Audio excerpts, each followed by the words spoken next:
Atenção! Começa agora uma teleaula de Física do ensino médio. Você vai assistir a teleaula de número 41. Bons estudos!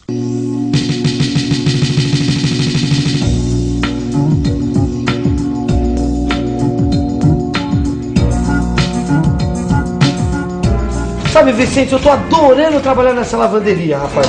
O único empecilho é que quando essas secadoras e esses ferros estão ligados todos ao mesmo tempo, faz um calor danado. Ah, isso faz mesmo, viu? Faz calor mesmo. Mas ainda bem que existem esses dispositivos que transformam energia elétrica em calor, viu?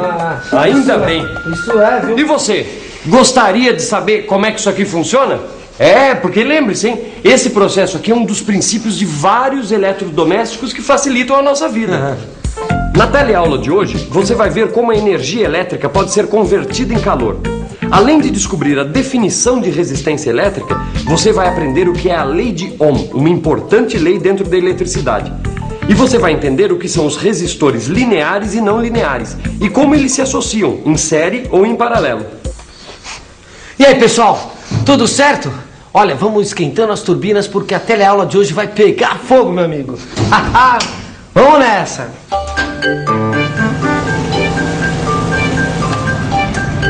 Tô vendo que você ficou mesmo interessada na eletricidade, hein, Rosinha? Sim, Maristela, eu tava vendo uma coisa. A gente viu que corrente elétrica são cargas que se movimentam, certo? Certo. E que essas cargas se movimentam de um ponto para o outro porque existe um campo elétrico, não é isso? Certo.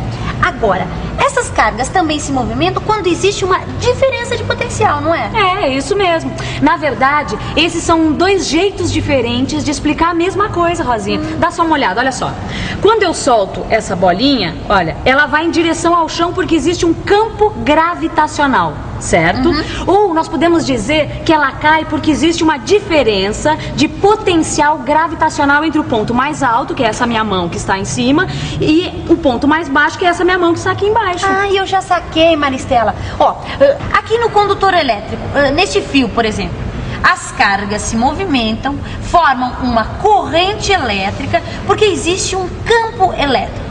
Ou dá no mesmo dizer que as cargas se movimentam porque existe uma diferença de potencial. E a diferença de potencial é a explicação mais adotada no estudo da eletricidade, por ser mais simples. Olha, lembre-se que a diferença de potencial tem uma unidade, o volt. Por isso é comum a gente chamar a diferença de potencial de voltagem. Eu estava lendo aqui nessa revista um artigo sobre linhas de alta tensão. Fiquei imaginando, se a diferença de potencial é que faz com que as cargas se movimentem e criem uma corrente elétrica, qual será a relação entre as duas? Isto é, entre a diferença de potencial e a corrente elétrica. Foi esta dúvida que inspirou uma das mais importantes leis da eletricidade, a lei de Ohm. Foi a partir da lei de Ohm que os cientistas conseguiram demonstrar matematicamente que os condutores têm resistências diferentes. Ou seja, alguns corpos resistem mais à passagem da corrente elétrica do que outros. Foi um físico alemão chamado Georg Simon Ohm que descobriu a relação entre a corrente elétrica e a diferença de potencial. Ele definiu que a resistência de um corpo era dada pela razão entre a diferença de potencial aplicada a esse corpo e a corrente elétrica que o atravessa.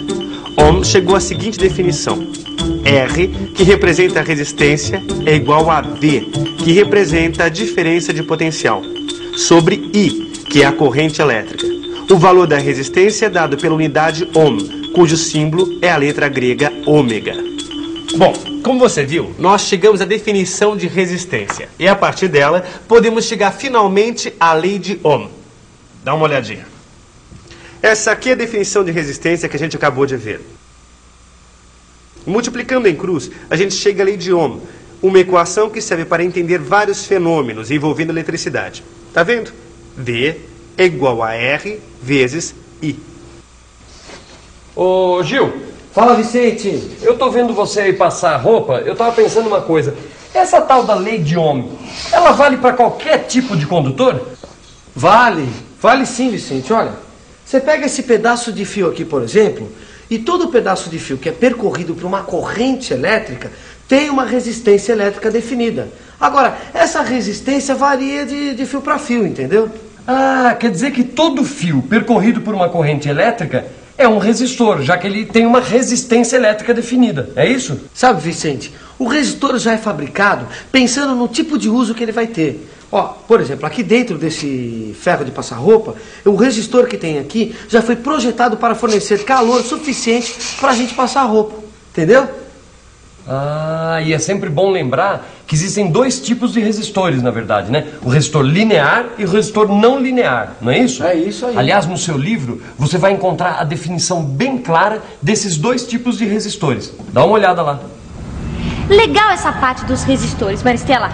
Todo o corpo tem uma resistência à passagem de corrente elétrica. Ah, e o meu também é. Olha aqui. É, Rosinha, com a ajuda desse aparelho fica fácil medir a resistência elétrica do seu corpo. Mas e quando você não tem um aparelho como esse? Boa pergunta. Boa pergunta, mas é fácil de responder também. Para a gente descobrir esses valores, a gente precisa aprender a calcular a resistividade elétrica. Você já sabe que a resistência elétrica de um corpo está relacionada a maior ou menor facilidade com que uma corrente elétrica passa por ele. No caso de um fio condutor, como esse aqui, essa resistência depende de três grandezas: do comprimento do fio, que é representado pela letra L minúscula, da espessura do fio, que a gente chama de área da seção transversal e é representada pela letra S maiúscula, e do material de que é feito esse fio. Bom, sabendo tudo isso, a gente pode calcular a resistividade do fio. É só usar a cabeça. Vamos pensar um pouco? Vamos pensar um pouco. Vamos ver. O comprimento do fio é dado por L, a área da seção transversal por S e a resistividade, que é uma constante, por ρ. Agora, como eu faço para descobrir o valor da resistência? Ah, já sei. Todos esses fatores podem ser relacionados assim. R igual a ρ vezes L sobre S. Aí, eu já tenho como descobrir o valor da resistência. E olha só, com essa expressão dá para descobrir o valor do ρ. Basta eu fazer as operações que eu chego nessa nova expressão. ρ igual a R vezes S sobre L. Pronto. E a unidade usada para resistividade, Rosinha, é ohm vezes milímetro quadrado por metro. Nossa, ohm vezes milímetro quadrado por metro? É, exatamente. E essa unidade é usada porque é mais prático usar milímetro quadrado para medir a espessura de um fio. Olha, sabendo essas duas fórmulas, a gente pode descobrir o valor da resistência de qualquer fio. Repare numa coisa importante, Rosinha. Quanto mais grosso o fio, ou seja, quanto maior a área de sua seção transversal, menor a resistência. E quanto mais comprido o fio, maior é a resistência. Ô, Gil, Fala. vamos dizer que eu precise de um resistor com um valor específico, que não seja fabricado. Como é que eu faço? Bom, aí tem dois jeitos. Ou você compra um resistor especial chamado reostato, ou você associa vários resistores até você chegar no valor que você precisa, entendeu? Ah, tá certo.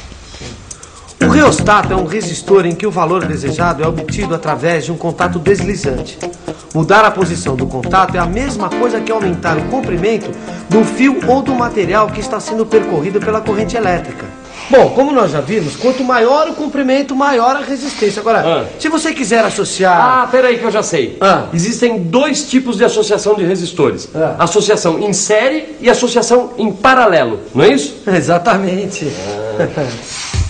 Na associação em série, todos os resistores são percorridos pela mesma corrente elétrica.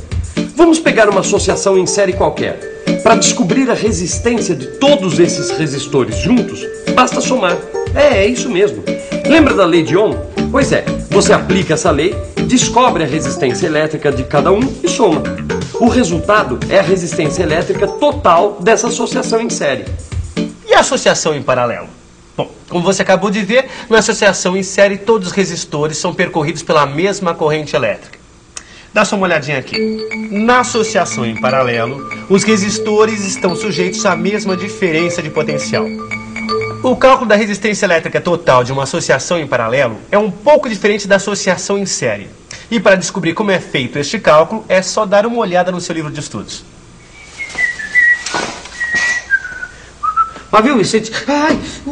Cuidado, né, Gil? O ferro tá quente, não tá vendo que eu tô passando a roupa? Assim você vai acabar virando mais uma vítima do efeito Joule. O Vicente, depois que começou a estudar eletricidade, ficou assim todo metido, efeito Joule e tal e coisa. Mas é isso aí, pessoal. Toda vez que um condutor está sob a ação de um campo elétrico, os elétrons começam a se movimentar. Só que se movimentam de uma maneira desordenada, entenderam? Pois é, eles se movimentam de uma maneira desordenada, mas preferencialmente no mesmo sentido. E é isso que cria a corrente elétrica. Agora, lembre-se, eles fazem uma movimentação desordenada. Eles não andam bonitinhos em fila indiana, muito pelo contrário. Eles vão se chocando um com os outros e com a própria estrutura atômica do condutor. E o que acontece com essa intensa atividade dos elétrons? Acontece a geração de calor. Por isso que uma parte da energia elétrica que anda pelo condutor é transformada em calor, não é isso? É isso aí. E o efeito Joule possibilitou os primeiros usos práticos da eletricidade. O chuveiro elétrico, a lâmpada incandescente e o próprio ferro de passar roupa. É graças ao efeito Joule que essa lâmpada acende, ó. Seu filamento atinge temperaturas tão altas que passa a emitir luz. É isso aí, Rosinha. Existe uma importante relação entre energia elétrica e calor. E no seu livro você estuda essa relação direitinho, não perca. Depois da teleaula, procure no seu livro. Agora, por enquanto, é importante você saber que a partir da relação entre energia elétrica e calor, fica fácil descobrir a potência envolvida no deslocamento de uma carga através de um condutor. Observe o esquema do deslocamento de uma carga por um condutor. A expressão da potência já é conhecida. P igual a tal sobre delta T. Agora basta lembrar que o trabalho é igual a multiplicação da diferença de potencial pela carga. A partir daí, a gente chega numa das expressões de cálculo da potência. P igual a V vezes I.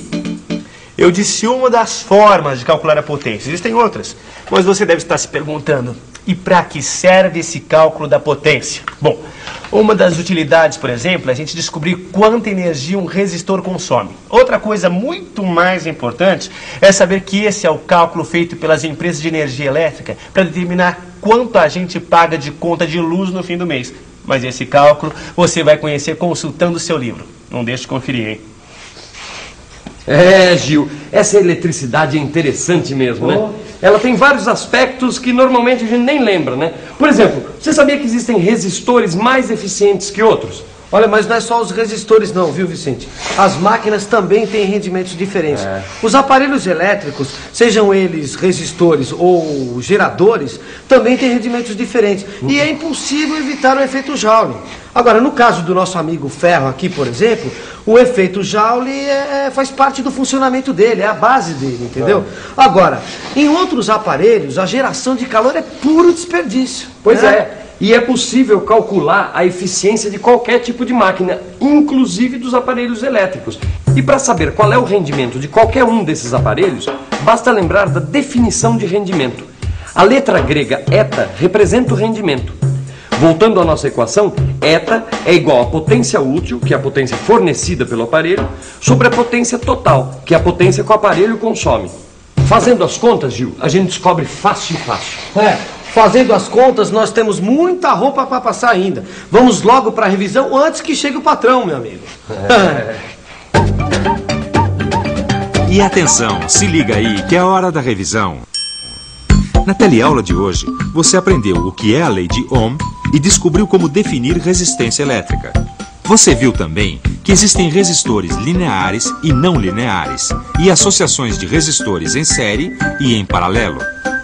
Você aprendeu o que é efeito Joule e descobriu que as máquinas têm rendimentos diferentes. É isso aí, na próxima teleaula tem mais. E não se esqueça de consultar o seu livro de estudos. Aí você vai estar mais preparado para entender tudo que vem por aí. Até lá. Tchau.